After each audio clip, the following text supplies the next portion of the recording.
السلام علیکم ورحمۃ اللہ وبرکاتہ۔ دوستو، آج میں آپ کے سامنے حضرت ثابت بنانی رحمۃ اللہ علیہ کا واقعہ بیان کروں گا۔ حضرت ثابت بنانی رحمۃ اللہ علیہ تابعی تھے اور حافظ حدیث تھے۔ نماز بڑے خشوع اور خضوع کے ساتھ پڑھتے تھے۔ عبادات میں اتنا ذوق اور شوق رکھتے تھے کہ جس مسجد کے قریب سے گزرتے اس مسجد میں نماز پڑھتے تھے۔ حضرت ثابت بنانی رحمۃ اللہ علیہ صائم الدار تھے۔ رات دن میں پورا قرآن کریم ختم کر لیتے تھے۔ حضرت ثابت بنانی رحمۃ اللہ علیہ نماز میں کثرت سے روتے تھے۔ لوگ تعجب کرتے تھے۔ کسی نے عرض کیا کہ اس طرح تو آپ کی آنکھیں ضائع ہو جائے گی۔ آپ نے فرمایا، اگر ان آنکھوں سے رویا نہ جائے تو ان آنکھوں کا فائدہ ہی کیا ہے۔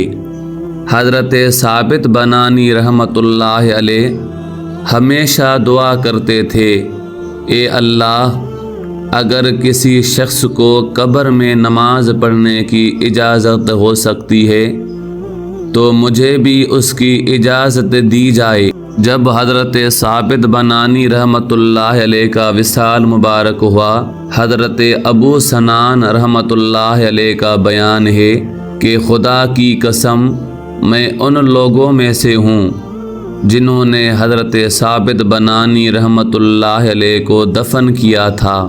دفن کے دوران قبر میں ایک اینٹ گر گئی۔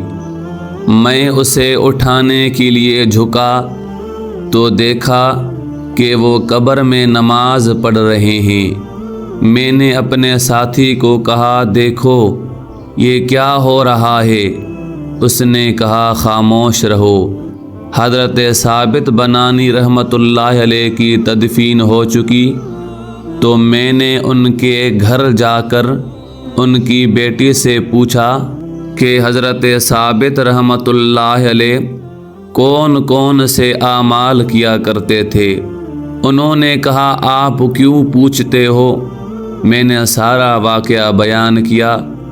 حضرت ثابت بنانی رحمۃ اللہ علیہ کی بیٹی نے کہا، وہ 50 سال سے شب بیداری کر رہے تھے اور صبح کے وقت دعا کرتے تھے، اے اللہ، اگر قبر میں کسی کو نماز پڑھنے کی اجازت عطا فرمائیں تو مجھے بھی عطا فرمانا۔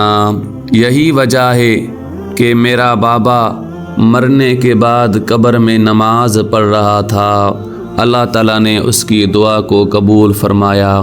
دوستو، مسلمانوں کو چاہیے کہ اللہ تعالیٰ کی عبادت پورے ذوق اور شوق کے ساتھ کرے، نماز باجماعت پابندی سے ادا کرے، نفلی عبادت بھی کرے۔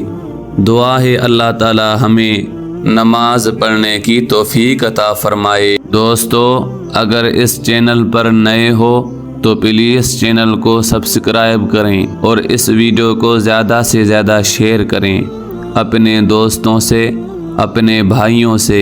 جزاکم اللہ خیرا۔